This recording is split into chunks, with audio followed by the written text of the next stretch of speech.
मी उल्का उद्धव पटवर्धन. उल्काच किचनमध्ये आपणा सर्वांचं स्वागत आहे. आज आपण आपल्या किचनमध्ये झटपट तोंडी लावणं हे अगदी जुन्या प्रकारे खूप अगदी पौराणिकच प्रकार आहे हा.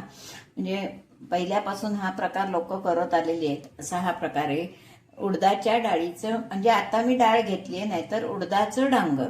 त्याच्यासाठी उडीद भाजून मग ते भरडायचे, मग त्याचं डांगर करायचं, असा प्रकार असे. पण आता आपण झटकन होणार आणि आता भरडायला परत प्रश्न येतो, म्हणून असं हे डांगर मी तुम्हाला डाळीचं करून दाखवणार आहे.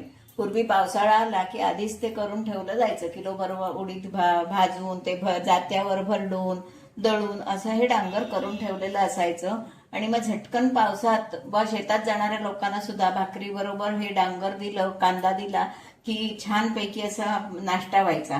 असं आपण आज हे डांगर बघणार आहोत.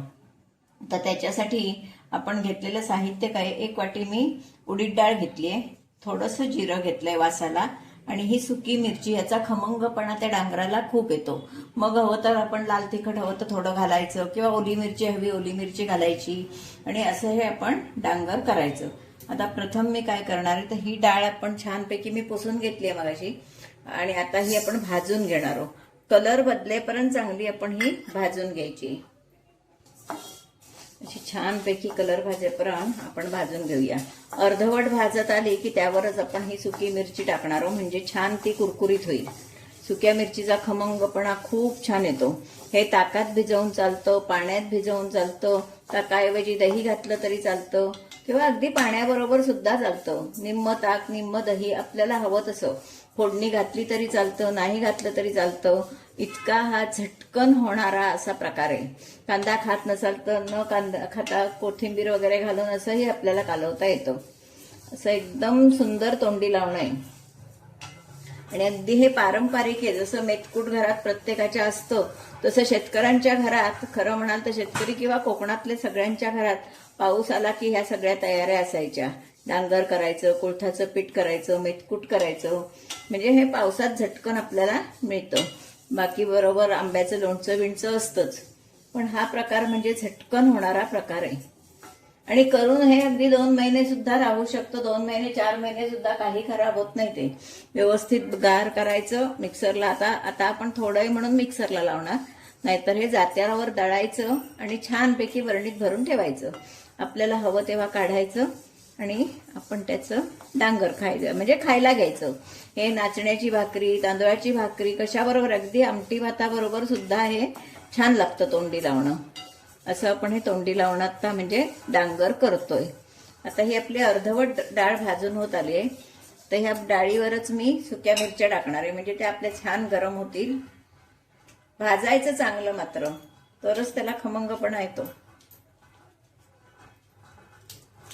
सुक्या मिरच्या ह्या मऊ झालेल्या असतात पावसाळ्यात, त्याच्यामुळे त्या आपल्याला अशा चांगल्या भाजून घ्याव्या लागतात. नाहीतर मग त्या जी डाळ बऱ्यापैकी रंग बदललेला आहे. आता त्याच्यावर आपण हे जिरं घालणार आहोत. काही जण काळं मिरी सुद्धा घालतात, आवडत असेल तर. आम्ही नाही घालत, पण आम्हाला नाही चालत, त्याच्यामुळे आम्ही फक्त जिरं घालतो.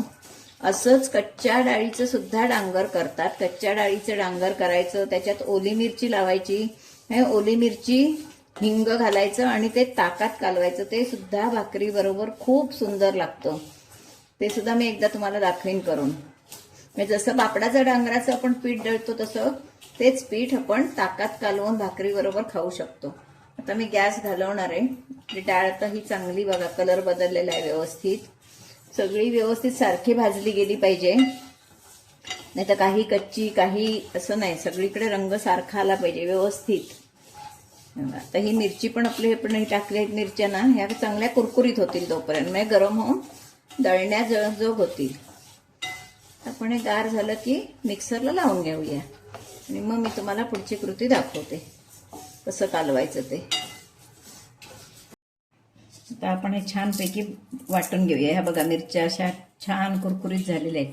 त्याच्यामुळे पण मिरच्या आधी नेहमी मिक्सरमध्ये आधी टाकायची, म्हणजे नाहीतर वरती ठेवल्या तर त्या हलक्या असतात, त्याच्यामुळे वाटल्या जात नाहीत. हे गार झालेलं आहे, मी उगाचच असं धरलंय. तर मी हे छानपैकी बारीक वाटून घेते, नंतर तुम्हाला कालवून दाखवते. वगैरे घ्यायची म्हणजे प्रश्न नाही. हे वाटून घेते.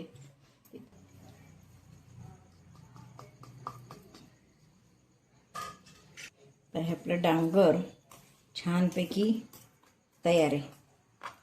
आता आपण मग कालवून दाखवते तुम्हाला. ते आपण त्याच्यासाठी भाकरी भाजूया.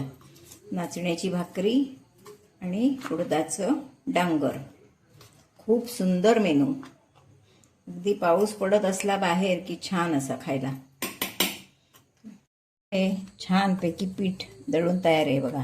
कलर पण सुंदर आलाय. आपण सुकी मिरची घातली त्यामुळे कलर आलेला आहे. आता आपण त्यातलं आपल्याला हवं असेल म्हणजे आपल्या घरात ज्या मानानं माणसं असतील, ज्या मानानं आपल्याला खप असेल त्या मानानं त्यातलं पीठ घ्यायचं आणि कालवायचं. आता मला हे एवढं 2-3 चमचे पीठ बास होणार आहे. तर मी एवढं पीठ घेतलं. हे बाकीचं उरलेलं आपण भरून ठेवू शकतो. बरणीत भरून ठेवायचं. कितीही दिवस टिकतं. कधी पटकन तोंडी लावणं आपल्याला उपयोगी पडतं. चवीप्रमाणे आता त्याच्यात मीठ घालणार आहे. त्यानंतर बारीक चिरलेला कांदा. खूप सुंदर प्रकारे एकदम छान. ओल्या मिरचीचे तुकडे करून पण घालतात, पण मी ओली मिरची न घालता थोडंसं लाल तिखट घालणार आहे. कारण आपण सुकी मिरची घातलेली आहे पण ती पुरेशी नाहीये.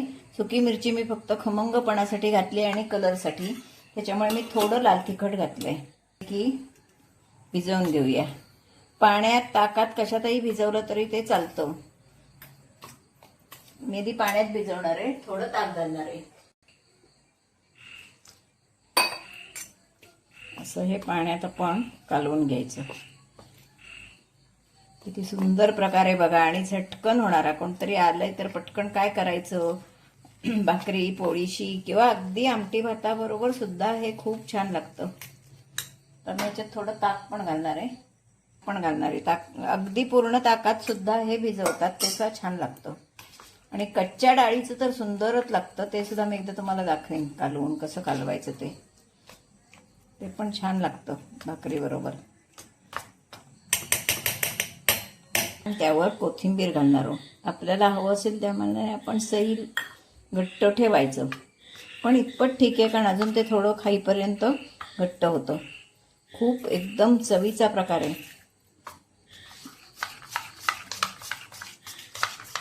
आता आपलं हे कालवून तयार आहे. हे आपलं छानपैकी उडदाचं डांगर आणि भाकरी खाण्यासाठी तयार आहे. नाचण्याची भाकरी. आता ही सुद्धा मी तुम्हाला दाखवते कशी आहे ती. बघा, हे पूर्ण पॉकेट आहे. अक्षरशः पूर्ण पॉकेट आहे. हे बघा. आता एकदा तुम्हाला स्टफ भाकरी पण मी दाखवणार आहे करून. हे बघा, अशी आपली पूर्ण अशी फुगलेली भाकरी आणि डांगर खाण्यासाठी तयार आहे. हा माझा व्हिडिओ. मी डांगर कसं केलंय हा माझा व्हिडिओ तुम्ही पहिल्यापासून शेवटपर्यंत बघा. मी उडीद मिळालं तर उडीदाचं केलं तरीही छान लागतं, नाहीतर डाळीचं करायचं. पण ते सुद्धा मी कसं केलं, डाळ कशी भाजली, किती रंगड येईपर्यंत डाळ भाजली, हा माझा व्हिडिओ तुम्ही पहिल्यापासून शेवटपर्यंत बघा. हा अगदी पारंपरिक प्रकार आहे. एकदम पारंपरिक प्रकारे नक्की बघा. आणि आता या पावसातून भाकरी आणि डांगर नक्की खाऊन बघा. आणि आवडलं तर लाईक, शेअर, सबस्क्राईब करा. मला कमेंट बॉक्समध्ये सुद्धा सांगा कसं तुम्हाला वाटलं ते. धन्यवाद.